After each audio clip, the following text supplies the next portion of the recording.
Welcome to the Business Edge, and this is a Broker's Perspective episode. I'm David Urbach, and today we're joined by Barry Overton, Denver real estate advisor, former Denver police detective, Gulf War veteran, and someone who has built his business around service in every chapter of his life. From public service to real estate, Barry's stories about discipline, reinvention, and creating a business with purpose. Barry, welcome to the show. Hey, thank you for having me, David. Really excited to be here with you. Yeah, absolutely. So let's do this. Let's start from the beginning. When you were 8 years old, did you expect to be in real estate? At 8 years old, I can tell you, I expected to be in the NFL and a Hall of Famer and 18-time Super Bowl champion during that at 8. So no, real estate was not on the menu or the dream card or any of that. No, you had some bigger dreams that most people probably are not thinking are real at that point for them. So you're an athlete, obviously. So lead us along your path. You have an interesting background. Yeah, Wherever you want to start on this, let's go ahead. Yeah, it's funny that we talk about dreams. I wrote a book called Ignite Your Greatness, and a big part of what I talk about in there is how at kids we dream without limits, and as we get older, we put our own limitations on our dreams. And so for me, it was one of those things where, just like I said, I had the dreams of being in the NFL, and that went pretty much through most of my high school career until I suffered an injury that I could have recovered and continued to play, but I just kind of decided I no longer wanted to play football during my high school years. And it was during that time that I started really thinking about, what am I going to do next? What am I going to do after high school and going to college and things of that nature? And I had an uncle that was an Austin police officer. He was the first African American sergeant, lieutenant, and captain for the Austin Police Department. So he was really kind of that person that I looked up to, and that was what kind of got me into the trajectory of law enforcement, and first going into the military and being a military police officer, which landed me in the Persian Gulf. So I was in the first Gulf War that we had in the early 90s, that eventually led me over into law enforcement and spending 26 years in that career, most of it with the Denver Police Department. Awesome. And then, so NFL to military to police department, what were you thinking that you were going to do from here? I mean, was that your police department was a career? I mean, did you retire from that, or how'd you move into, now you're obviously in real estate, but tell us more about that. I mean, bridge the gap here, and then, then I'll want to ask the follow-up questions, which are, what did you learn along the way that's helped you to this day? Yeah. Yeah. And I've always been one of those where, again, I could never stop dreaming about the next thing. And I wrote a second book it was a book anthology with, you probably heard of Les Brown. It was actually, he was one of the co-authors of the book. And it's, the Greatness in You is the name of the book. And my chapter was called The Boy That Never Stopped Dreaming. To this day, I still have these dreams that I'm pursuing. I'm actually in one of my dreams right now. This is being where I'm at right now was a dream 4 or 5 years ago. And I'll explain that as we continue to Nice. talk. Yes. But in 2001, I decided to get my real estate license, and became a licensed agent while I was still a police officer, and managed to do both careers for about 12 years. And then I decided to retire early from the police department. I was 45 years old, retired 10 years early, had a couple of other business ventures during that time. And then I went just full time, all in on real estate in 2017, and never looked back since then. And it's been just a great opportunity. And one of the things I say is, everything that I've experienced got me ready for the next step. So the things I experienced in the Army got me ready for law enforcement. The things that I experienced in law enforcement got me ready for where I'm at now in business and in real estate. Yeah, I can imagine. Well, I was thinking you were going to finish saying, my experience with the police department got me ready for anything, anything, out there. Just think of people and scenarios and, understanding what's Mhm. going on and being able to communicate, correctly and appropriately at the time, but that is really interesting. So, real estate. So, why real estate? So, you didn't think about real estate when you're 8 because you're going to be an NFL star, Mhm. and that didn't exactly work out, but it sounds like you were a pretty damn good athlete. So, You know, any regrets on that, or you happy with your space now?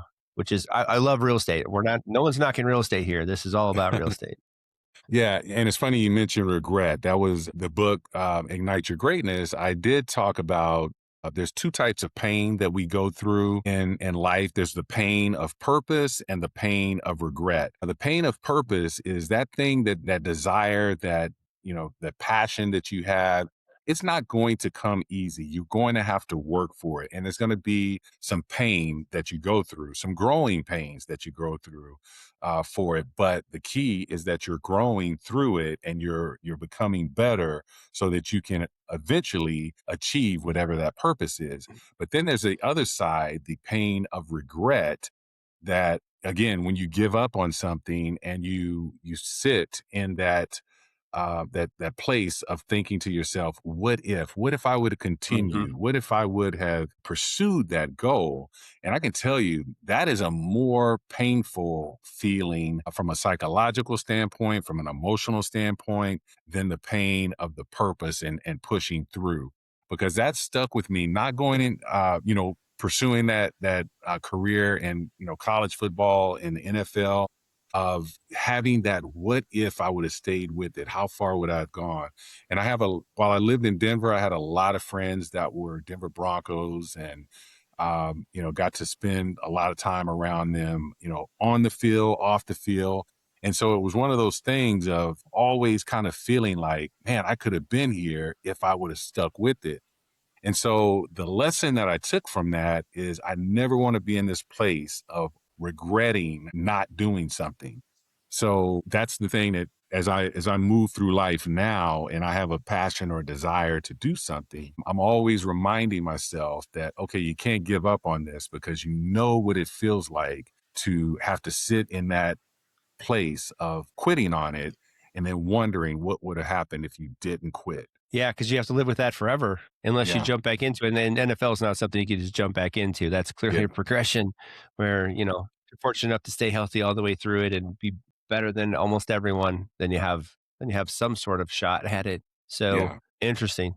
So, yeah, that regret. I can think of things myself that, that I sit with. Not anything probably too heavy. I'm not going to get into now, but if I had only done this and or stuck with that or finished that, this is where it would have gone. And Mhm. and I don't live in that space, but I have to recognize it, so you can deal with it. Yeah. I don't know how do you deal with these sorts of things? How do you deal with regret? I mean, what do you do? Do you just try to prevent it into the future, or do you handle it and somehow take it in, absorb it, realize it, and move on? Or what are the steps from there? I mean, this isn't supposed to be a psychology, podcast necessarily, but I'm really interested in your opinion. You clearly have one. Yeah, personally for me, it became a I had to take it as a learning lesson of, it's just like you said, you get to a certain point, where, you're in your mid 30s, late 30s, and the NFL career, is the possibility of that is now, it's too late. It's behind you.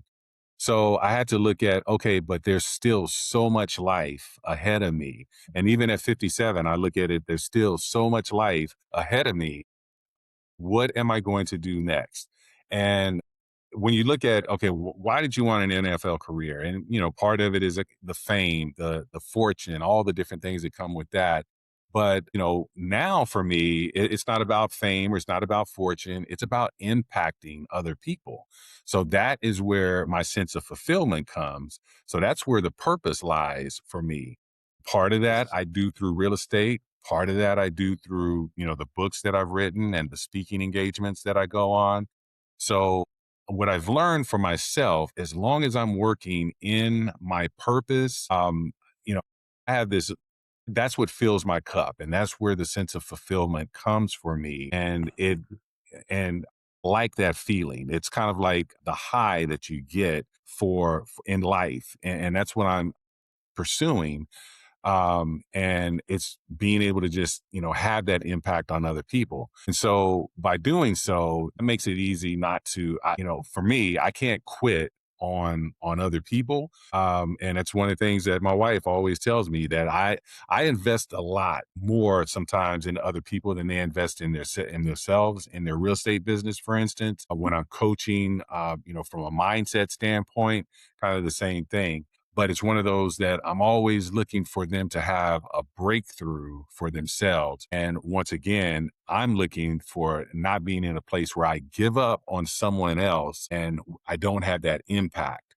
So that's really kind of where I had to take the lesson learned with the whole NFL or the football experience, and just kind of reverse engineer it, and then figure out a way to use that now moving forward. So I didn't waller in the misery of not doing it, and I use it as fuel for doing what I'm doing now. So it helps fuel your purpose, which you Mhm. have clearly working towards having impact with your purpose. So you're Yeah. avoiding the pain of purpose, right?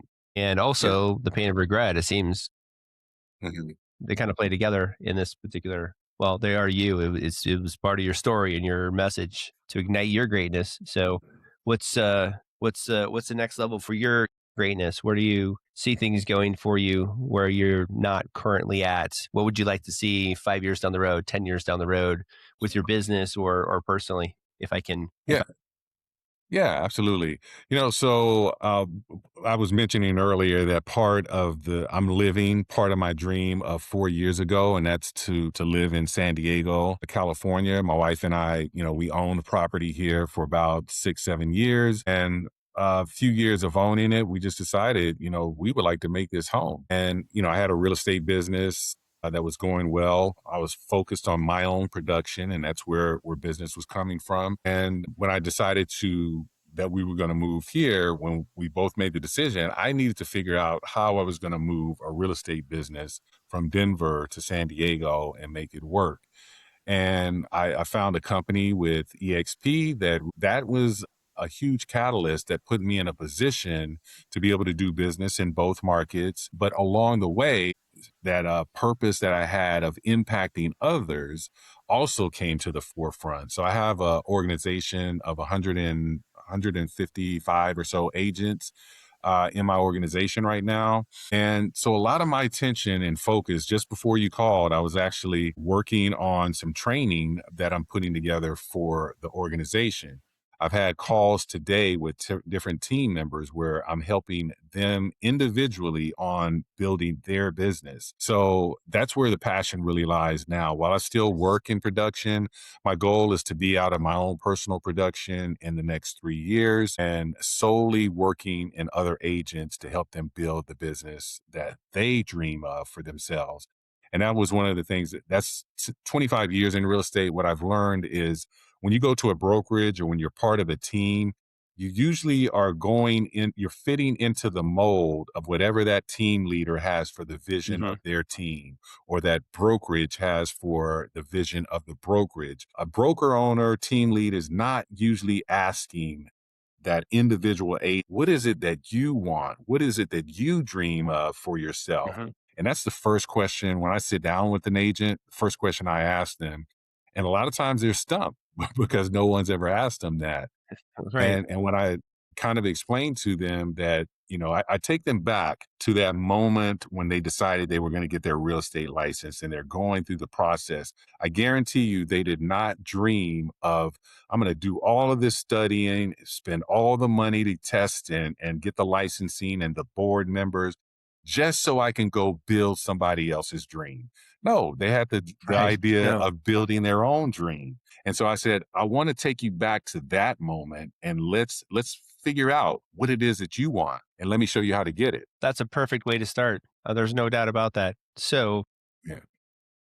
So you're successful in this space. I mean, having 150 agents or 155 or so agents in your Mhm. organization, that's already Mhm. impressive right there, Barry. There's no question about Thank you. that. And it sounds like you're doing the right things for them too. So, I mean, is that how you attract, additional agents?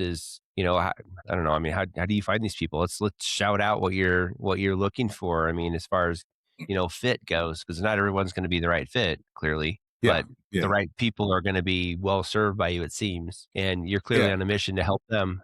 Sounds like a really good alignment. Yeah, and I think it really comes down to looking for agents that are looking to take their business beyond where they're currently at. And I do have agents that they just want to be a part of a team. They want to have leads handed to them, and I talk about the cash flow quadrant from by Robert Kiyosaki quite a Mhm. bit, and how my goal for myself was always to get onto the right side of the quadrant. Once I got onto the right side of the quadrant, my goal was to bring more people over there with me that want to be over there. So once again, it comes down to I prefer to look for team leaders.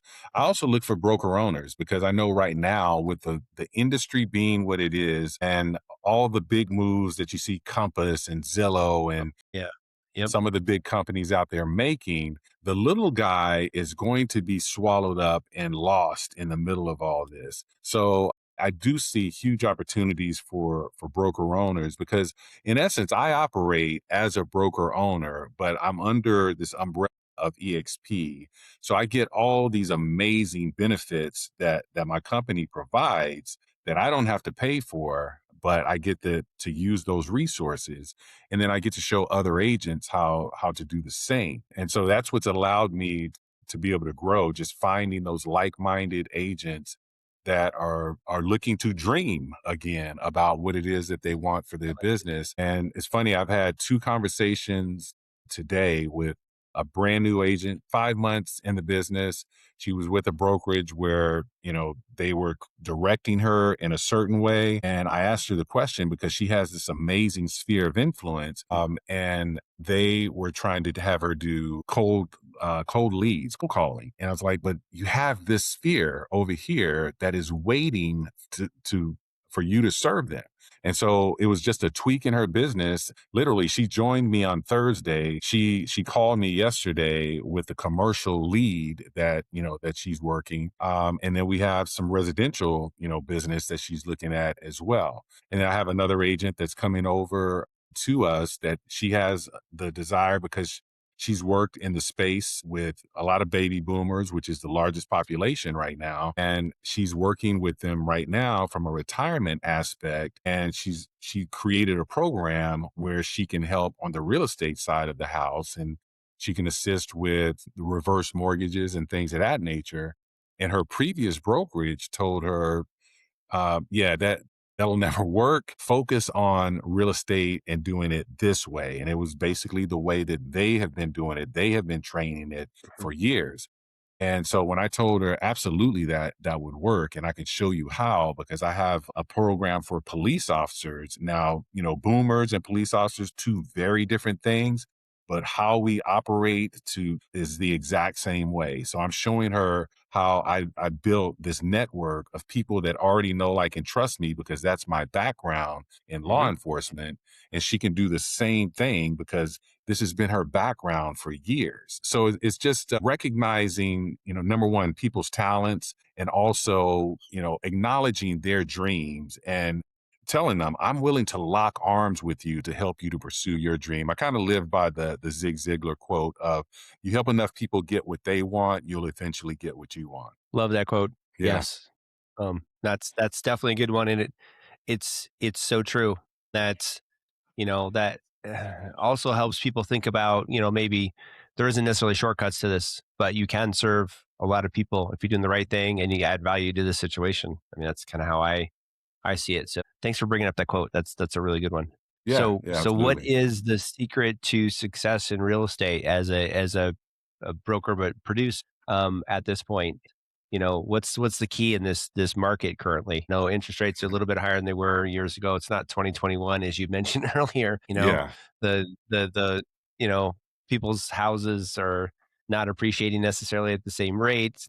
There isn't people lined up and down the block to buy any particular house. In certain neighborhoods, sure, but I don't know. Yeah. Give us some like just straightforward advice on real estate right now. I tell you, If you're in the industry as a real estate agent, one of the things that has always been huge for me and important was your brand as an agent, not your company's brand, not your team's brand or your team leader's brand, but your brand. Because when what it really comes down to, especially when you're doing sphere marketing, people don't do business with your company. They don't do business with your team lead. They do business with you because of you, the relationship that they have with you. So having a focus on building and helping that brand to grow is a really important piece.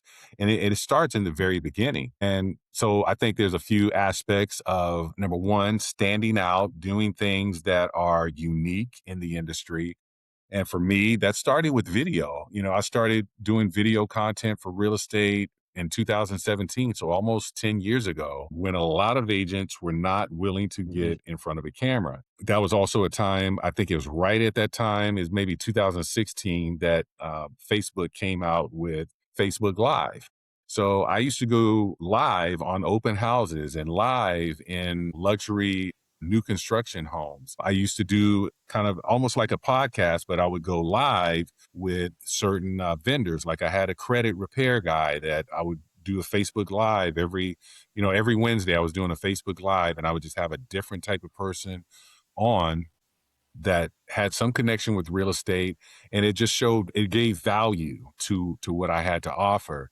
I started to get, a bigger and bigger following from it, and I started having people that were reaching out. Now, as I'm moving into a brand new market, just got licensed here in San Diego back in January. It's kind of like starting over. While I have great business going on, I just closed like 3 deals in Denver last week, closing one this week, new clients coming, but we're just getting started in San Diego. And so for Mhm. me, it's going back to what I did in 2017 and creating content that gets my face out there as someone that's bringing value to the real estate industry.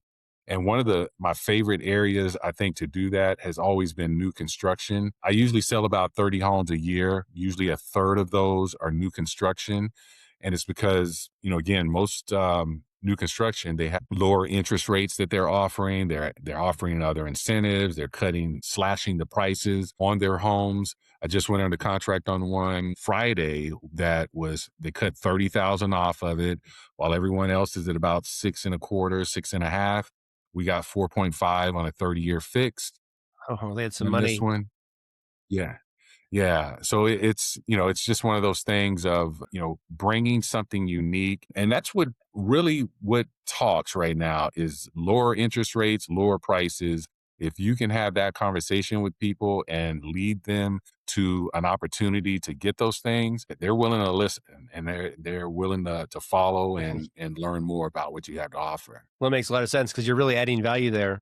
So I know some people have the impression that people find their own houses these days because you can find everything online, but Hmm. you don't know what you can't see. Yeah. Is what I would argue. I mean, I could look Hmm. up, I could jump onto Zillow or whatever, realtor.com, et cetera, homes, and find maybe anything that's out there. But I'm only looking where I think I should be looking. Like you Yeah. said, if there's new construction and it's just a little bit further this way and they're running incentives and, that the house is new, it comes with the warranty, all these sorts of things. And if they had some money available that they had secured for mortgages, oh, that's beautiful. Cause I think people push back on the mortgage rates now, even though maybe historically they're not even that bad, but they're Hmm. not as good as they were. And everybody's sitting there 1.99% or maybe something like that. I don't know. It's a pretty Yeah. damn good rate. So never probably ever sell the house, as long as we have a mortgage on it. That's how it works. Doesn't mean we won't buy another one. But yeah, no, that's really interesting. So let me jump back to someone jumping into real estate now. What advice would you give to someone who is a brand new realtor, who you clearly work with, on Hmm. a regular basis? What advice do you give them? I mean, you had mentioned wanting to let them work on maybe their own terms and their own purpose. Like, what do they want? But what do they need to do to be successful? Yeah, I think most important because we've heard the number 87% of real estate agents fail and quit the business inside of 2 years. So that leaves 13% that stay in the business, and of that, there's only say 10% that are top producers. But you don't necessarily have to be a top producer to be successful in real estate. You can, still sell, depending on your market, 10, 15 houses a year and still have a thriving career. And my feeling has always been if you can sell 10 houses, you can sell 100 houses.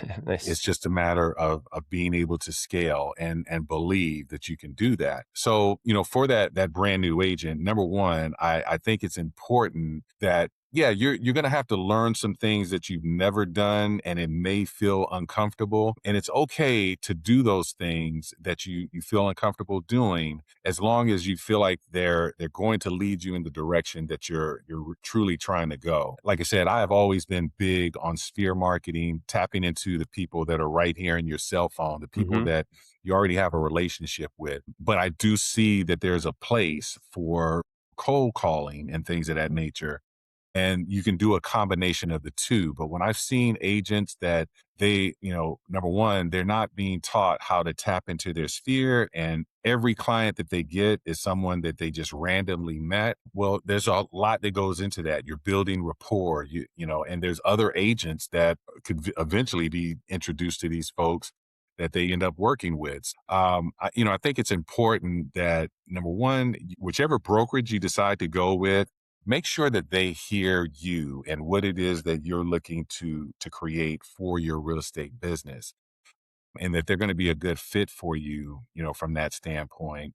And then from there, make sure that they have the resources to help you achieve whatever goals that you set for yourself. Because without those resources in place, you could be at a company that, sounds great, the people are great, but you don't have the necessary tools. And because the industry is changing so quickly right now, and we have AI that has taken a huge part of everyday life now. I mean, you can search on Chat GPT right now. Zillow and Yes. Redfin are tied into them. So guess what? You can also search for a realtor on Chat GPT. So Yes. if you're not doing the things to come up as one of the top agents in your area, once again, it's going to be one of those things that could make you fall behind.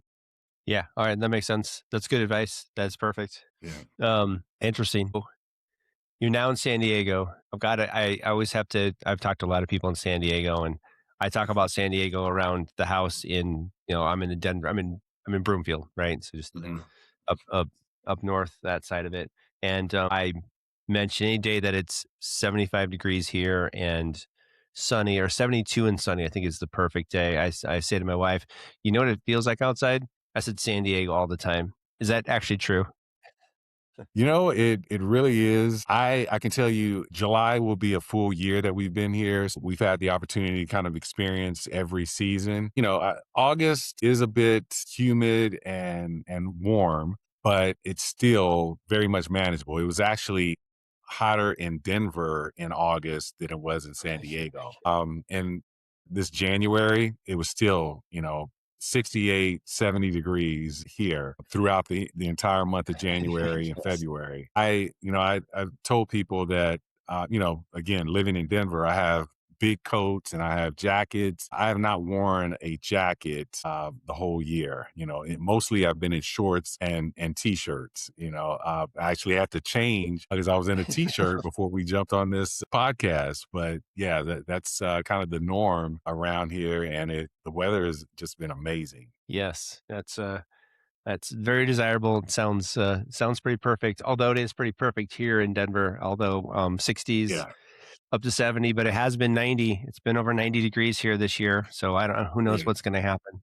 But uh, no way to tell. We just know in San Diego it's going to be 68 to 72 degrees and and absolutely perfect. Sorry, yeah, I have to jump into that because I would it's on my list. I'm still working with my wife. She says no to California, but yeah, I'm thinking it sounds pretty nice to me. And everybody's yeah, been friendly there. We visited. I don't think she had not been there. I hadn't been there in a long time. And just a quick weekend visit last year around this time, I think. And everyone that we met was really friendly as well. I don't know if it's just the weather, the disposition, but I don't know. It's got to help with your real estate dealings too. yeah, I would yeah, think. absolutely. But yeah, no, it's Yeah, fun. it's I've definitely noticed that we have 2 dogs, so we tend to, obviously when we're walking, we meet, a lot of our neighborhood because number 1, man, it's like I think every out of every 10 people, maybe 8 of them have dogs. So it's a very Nice. dog friendly city as well. But yeah, we've met a lot of our neighbors in the 9 months that we've been here. I probably met more neighbors than in the 5 years that I was in the Central Park area of Denver. And a part of that is, there's a part of the year where you're just not necessarily, people are not out in Denver. Although Right. this past winter wasn't too bad for you guys, but usually winter kind of keeps everyone in. Yeah, that's it. That's really interesting. As another concept, I had another podcast talking with a real estate professional, and he talked about his discipline he actually received or helped him with the fact that he grew up in Chicago, the Chicago area, because half the year, at least 3 months of the year, you're really not outside unless you have to be. So you're literally more productive with the work that you do. And then he moved to California, where half his friends then were surfing or doing whatever, and you could always do that all the time. But he, commercial real estate, but he'd go look at, properties. He'd have his suit and tie on until he couldn't handle it was too hot, in the LA market. But he actually literally said the weather helped his discipline because he carried that on and didn't lose it when he moved into a warmer climate. So Barry, be Yeah. careful. Don't lose your Yeah. discipline and I don't think you will. You seem like a very disciplined person as Yeah. far as that goes. So before we wrap up, how can people get a hold of you here, Barry, if they want to talk to you more about your business or your insights, or even, where can they buy your book? I'm going to look up your book as well. Books, I guess it is. Yeah. Yeah, so the my first book, Ignite Your Greatness, is actually on igniteyourgreatness.com. It's also available on Amazon. And my handles on Instagram is just my name, first name, Barry Overton. Facebook is Barry L. Overton. And then LinkedIn is also Barry Overton. And then my phone number is 303-668-5433. Email address barry.overton @exprealty.com. Fantastic. And with that, we're going to wrap up. Barry, this was a great conversation. Thanks for sharing your story and your insights. And you definitely have a unique approach to, how you work your real estate business and how you can help others, which helps you. And it's all aligned perfectly. I mean, I know how the model works. And with that, I'll give you the last word. You want to give us some quote or piece of advice to leave us with? I'm going to put you on the spot. Yeah, I would just say one of the things that I've learned, especially over this last year, is have fun with whatever it is that you're doing and stop and smell the roses. I mean, we've heard that phrase, but I can tell you now we were just talking about San Diego and not getting caught up in the San Diego kind of living.